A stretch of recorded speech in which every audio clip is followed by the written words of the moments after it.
Welcome in, listener. You're listening to a segment from the Slumpbuster podcast with Ju-Ju Dre. Find the full episode on Spotify, iTunes, the Google Play Store, or our YouTube channel. Enjoy.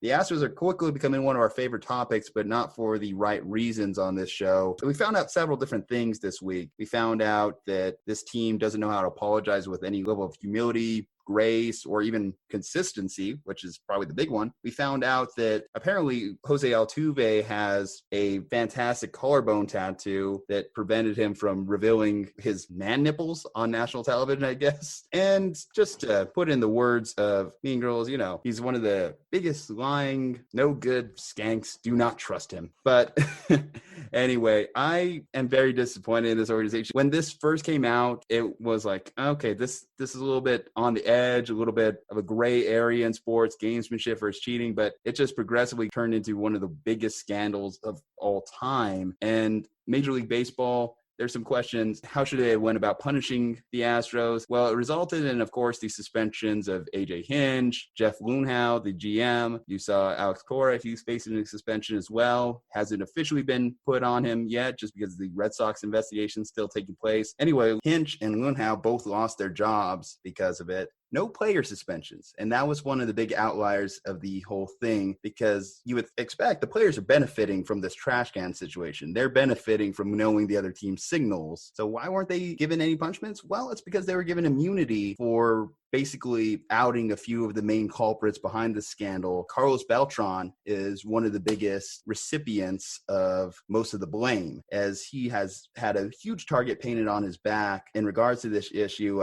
Article published by The Athletic basically put him as the main figurehead behind it, basically telling younger players to know their place in terms of whether or not to out this whole situation. And it's blown up quite a bit this week. You had, in particular, one of the fun stories of it was Cody Bellinger, the reigning MVP in the National League, had some very stern comments. He called Rob Manfred's punishment week. He called the apology week. He said that Altuve stole the MVP from Aaron Judge in 2017. So a lot of these comments, very stern. And then Carlos Correa jumps back at him and basically tells him, and we could curse on the show, it's whatever. He told Cody Bellinger to basically shut the fuck up about this. Jose Altuve, he's an honorable guy. He just has a terrible tattoo. Anyway, I think that kind of like sums up the situation more than anything. Dre, do you want to start us off on this topic? I think it's sort of turned into this big issue, right? Even bigger than what we initially thought that it was going to be. And, you know, we thought that it was going to be a huge issue. Even have guys like Mike Trout, right, the face of the league, coming out and basically saying, hey, the Astros organization is not a good organization. People don't like it. And it's interesting that the players don't have the other players back, right? Like, I get where the league is coming from and the MLB trying to say, like, hey, we can't punish the players so that we can get the information that we need that's necessary. But it's interesting that you have other players coming out basically saying, no, you know, we don't appreciate that. We wish that these players would have been punished since they were the ones that had participated. And so I just think it's turning into a big issue. The commissioner's having to step in, right, to say, like, hey, you know, he, even as far as thinking that people may intentionally harm the Astros players, right, like as far as throwing pitches directly at them and stuff like that. So I think it's really interesting. You and I, we both thought that there was enough of a punishment to the Astros. We had thought that that was enough, but it seems that the players really think that, hey, no, there should have been more that should have been done. And people around the league, so not just the players, but other front office executives as well. No, that's a real interesting situation right there. And, you know, it's real disappointing because I was rooting for the Astros. I think we all were. And for them to get caught in this cheating scandal just kind of is just a bad look on the whole, I guess, the MLB,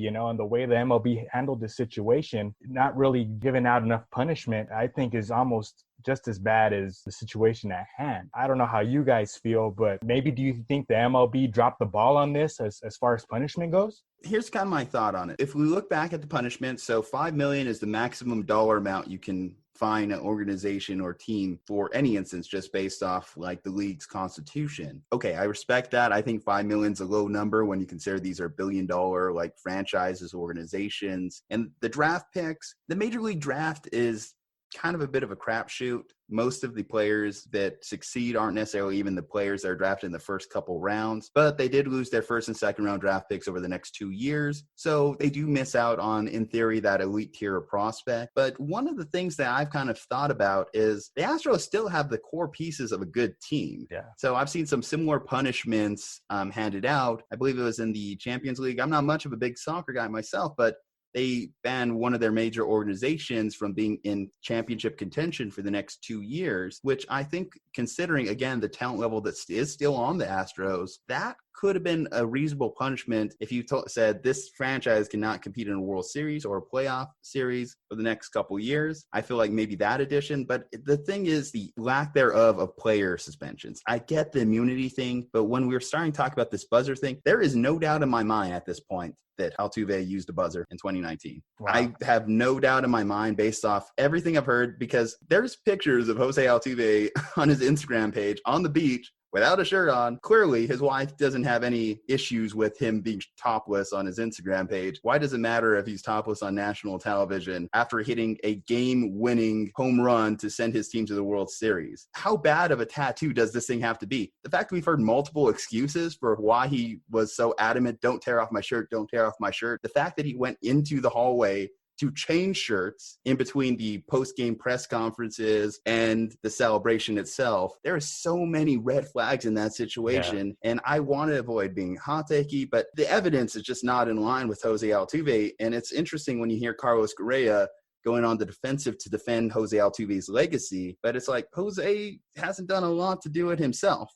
Like you said, the excuses being made by Jose Altuve are almost comical, right? And so, Ju-Ju, what do you think a bad enough collarbone tattoo would have been for you to, on national TV, you just won the World Series? What would be a bad enough tattoo for you to not want your shirt ripped off? Have you guys ever seen that movie Kingpin with No. Woody Harrelson? Either way, basically just like a stripper with like just boobs. So basically something like our Instagram logo, but except like 10 times worse and more graphic. I think that would probably have to be the extent there. Either that or drunk at a party, like people just keep drawing dicks on you. I think that would probably have to be the level of absurdity this tattoo would have had to been, because there is no bad enough tattoo that I feel like, I mean, we've heard MLB players say, hell, if I hit a home run to send my team to a World Series, you could tear off my pants, you could tear off anything. I don't care. I'll run around butt ass naked. I'm going to the World Series. Right. And he's just scared about showing a little man nipple. Come on.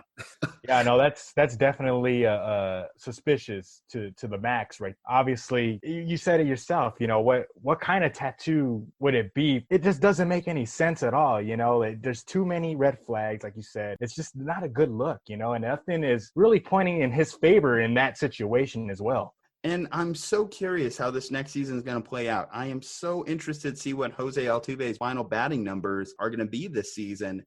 Pitchers are going to pitch him a little bit more aggressively. A lot of fastballs inside, maybe a little bit too far inside. I mean, Aundre mentioned it earlier, the thought process that people may even take it upon themselves to punish the Astros throughout this season. I believe I've seen the opening betting lines on 88 hit-by pitches on Astros batters this year. I'm going to hammer that over. I think the amount of organizations that are so pissed is unfathomable. The funny part about this, there's probably some organizations who probably did it themselves, and they're going to punish the Astros as their kind of scapegoat in this situation. Because we did mention a little bit, the Red Sox are also implicated in potentially a cheating scandal of their own. Their investigation is still pending. The Yankees also got a warning with that whole situation with the eye watches a couple years back, and that's kind of what led into the potential for electronic sign stealing. Right. And it's hard for me to believe anymore that the Astros are a lone wolf, considering we have seen a culture in baseball, because Mike Fiers was on a separate organization, but there's multiple other players that were in and out of the Astros organization that went out to other clubs. And if we're to believe Alex Cora brought over that culture with him to Boston, what's to say some of those other players didn't bring it in other places they may have went, said, hey, this is working. These are what these guys are doing. Because we didn't hear about this whole thing for 2 years. What happened in those 2 years? I think it's crazy the way this whole thing has gone down. I'm just wondering, what are you thinking if you're the Yankees and the Dodgers in this situation, and how frustrating it might be that you get so close and you find all this unfolds. What do you guys think about that? Well, I think it's interesting that we've even had some of the Dodgers players come out and say, because I want to say it was the commissioner had contemplated, hey, should we put an asterisk by that 2017 World Series? Should we basically revoke that trophy, that world championship? And Ju-Ju, we've gone back and forth on this sort of topic of, does that really mean anything?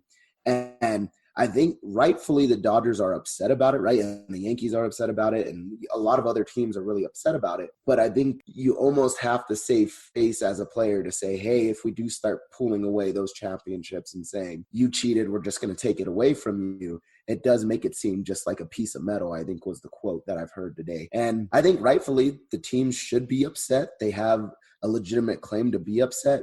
But it's so hard and so difficult to know, like, what do you do with that world championship? Do you put an asterisk next to it? Because then it's basically saying that these World Series, maybe they don't mean as much, right? They could be pulled just as easy as you want it. So it's a weird, interesting situation that we're living in. Yeah, I'm relatively okay with what Rob Manfred decided to do because, again, I don't agree with the stripping of the trophy just because it's meaningless. It means nothing in the social media age where we know who won the trophy. We knew what we saw. Carlos Correa, again, had a whole breakdown of why he believes, even with the allegations currently on the table, that the Astros won that World Series fair and square. But I believe that the Major League Baseball did what they thought was probably the best at the time. I mean, we're still waiting for the rest of the scandal to unfold in terms of the punishments towards other teams. And I think they just were trying to lay the groundwork to dissuade other organizations, other teams from doing this in the future. And I think this is a good start because the amount of public ridicule that will follow the Houston Astros for the next few years, lifetime even in some people's minds. There is a whole generation of kids now that can't even wear Astros on their Little League jerseys, as you've heard about some California Little Leagues saying no more Houston Astros. And I wouldn't be surprised if a few other states, little cities follow suit because you don't want to raise your kids around the environment where cheating is okay. And that's kind of the message that was put out there by the Houston Astros organization. Yeah, no, it's definitely unfortunate, that it's taken a huge snowball effect and all these teams and players have come out and said different things. I just want to know what you guys think about how much cheating do you really think has gone on with other teams? Like you said the Red Sox are going to be under investigation. You had the Yankees a couple of years back. Is it getting easier for these teams to cheat, or is it getting a little harder with this day and age with everybody recording everything? Oh, I would say it's absolutely getting easier. Like any cyber theft or thieves, it's always about trying to figure out a way to counterbalance what they're doing. So you find out about these iWatches. Well, okay, let's not allow them on the field, or the center field camera, the trash cans. Let's go ahead and get rid of that. It's a cat and mouse game that's going to chase baseball, and not only baseball, but other sports organizations for years to come. As long as there's a way to cheat, players are always going to pursue it. It's all about gaining an advantage. It's just where we determine what's that gray line. Where is that ability to get the advantage, and where have you taken it too far? Because when it came to stuff like steroids, it was a matter of, we knew that players were doing it. We knew that like the average Joe Schmo was getting steroids and was able to prolong his career for a few more years. But then when we had players like Barry Bonds or Roger Clemens, who are already good,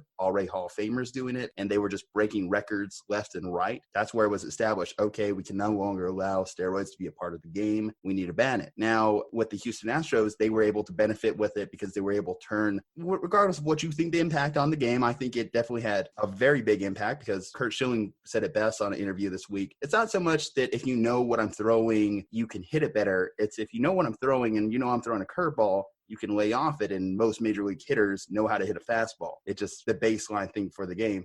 So the Astros were able to turn this into a World Series title. Many of those guys benefited from endorsements, building Hall of Fame resumes. In a few years, when we have to talk about those guys, what's their Hall of Fame stance? That's going to be very interesting. Let's say Jose Altuve rips off another few years of hitting over 300. Then it's like, do we just sweep this under the rug or what? So, I mean, how prevalent it is in baseball, I don't think it's any more prevalent than any other sport. It just, baseball has had the most notorious scandals when it comes to players trying to pull advantage off against their opponents. Yeah, I would totally agree with that. I think that everybody's always trying to get a one up on everybody else. And technology moves so fast, right? If you're a GM or a coach that really wants to have that edge, you're going to think of a way that you can incorporate it. And in fact, I'm surprised that we haven't seen drones, for instance, flying around somewhere outside of the stadium, right? And somebody just saying, hey, I'm just recording, right? But then they're really recording to look out for signs or whatever else. So that wouldn't surprise me if that comes next, or whatever the next technology is that allows you to record or use some type of electronic transmission of information. I would not be surprised if that's implemented in baseball in a cheating sort of one-up type of way. The thing is, I do think that baseball in some ways tends to lend itself a little bit more to cheating than some of the other sports. I think it's a little bit harder. Like with basketball, you sort of make in-game adjustments, right? And it's sort of more of a chess match, unless you're standing right there in the huddle. It's a little bit harder. Football also sort of lends itself to cheating, but like Julian said, I think it's not necessarily that it's more prevalent in baseball than in other sports, but I do think that it has been brought to light a lot more, and a lot more people have been found to have been cheating.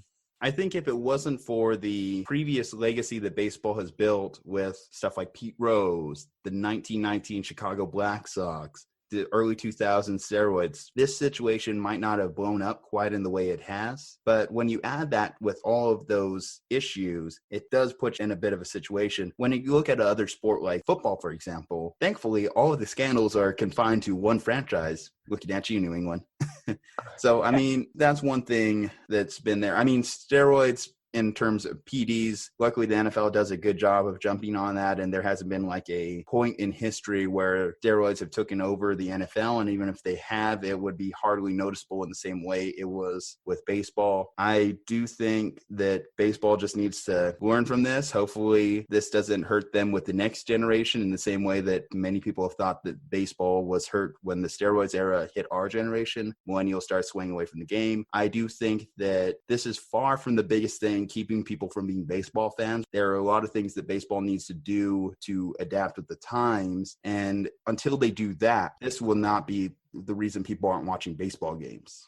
Yeah, no, I think baseball is definitely still going to be predominantly watched by a lot of people. And it's going to be real interesting. I'm going to be tuning in to see how people handle the Astros. You know, like you said earlier, people are already taking bets of how many batters are going to get hit when they go up to bat. You know, that's going to be compelling stuff to watch throughout the season, and see if, now that the Astros have gotten caught, if they can go back to the World Series and do it again without having to take those advantages come playoff time or whenever they decided to go along and do this type of cheating, you know?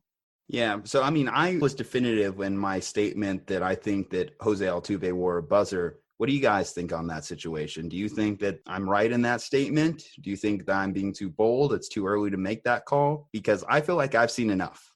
As far as Altuve goes, yes, I'm agree with you. I mean, it doesn't make any sense. Why would you go and run and change your shirt for a celebration? You just took your team to the World Series, right? And to go back, change, come back out, it just doesn't make any sense. It's not a good look, I don't think. And I have to agree with you, man. I really think that he was wearing a buzzer. You know, I want to stay consistent with my thoughts on athletes that cheat in general, right? When John Jones got popped for steroids twice, I've told everybody I don't respect the guy anymore. I think he's a cheater. I think he takes steroids no matter how many excuses he comes up with. And I think it's the same with the Houston Astros and Altuve, right? Is they've come up with a million different excuses. But at the end of the day, like, there's a lot of evidence that shows that repeated activity is more of a habit and not so much an accident. And so I really do think that Altuve did cheat. I thought he wore the buzzer. There's pictures and images that show that bulge through his jersey, and so I think he's guilty. Okay, next hardline question I want you guys to answer, because people are calling for Rob Manfred's job with this. Do you think Rob Manfred deserves to stay as the commissioner of baseball? Do you think his punishment was good enough? I think they dropped the ball. I think MLB really could have done a better job setting an example of what happens when you do get caught cheating. You know, hopefully this doesn't happen again and he doesn't have to be put in this situation, but it's such a tricky situation, you know, and I wouldn't call for his job. I just feel like the next time something this unfortunate happens, that they bring down a harder hammer on whoever decides to offend these rules. I thought that he had done enough. And Ju-Ju, like I said, you and I, we had discussed this, and a huge fine.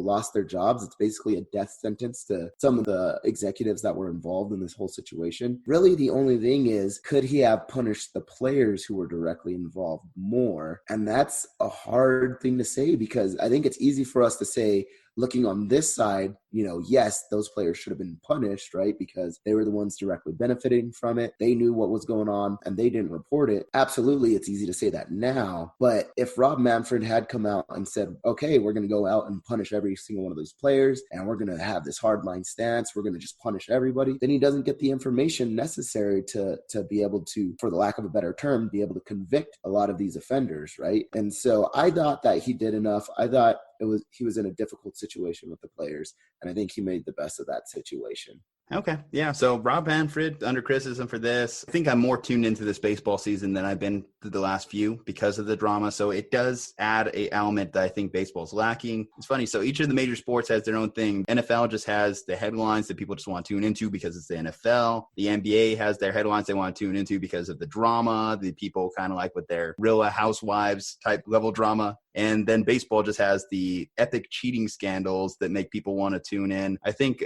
the only appropriate solution is just has to be one that Carrie Underwood suggested quite a few years ago. Maybe they should just take Louisville Sluggers both headlights, slash a hole in all of our tires. Maybe the next time they'll think before they cheat. Second Carrie Underwood reference here in 2 weeks. Carrie, don't sue us. We love you, but